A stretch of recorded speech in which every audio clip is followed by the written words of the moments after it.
মামা চান করবা তো? হ্যাঁ চান করবা তো? হ্যাঁ তাহলে চলো, তোমারে আমি গরম জল টাল করে দিই, তোমার স্নান করিয়ে দিই, তারপরে গরম গরম ভাত, গরম গরম ভাত, হে গরম গরম ভাত দেবো, গরম গরম ভাত। কি দিয়ে খাবা বলো? আজকে কি কি খাবা তুমি?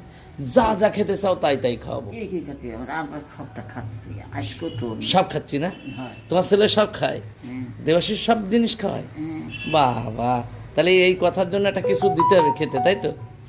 দিতে হবে তো। দেবাশিস তাহলে তোমাকে একটা কিছু খেতে দেবে এক কোণ, তাই তো? দেবাশিস তোমাকে কিছু একটা খেতে দেবে তো এই কথার জন্য, তাই তো? এই নাও, দেবাশিসকে বলছে এই নাও, এই নাও, খাও, খুশি হয়ে যাও। আমিও খাবো মার সাথে, ওই দেখো এক বয়ে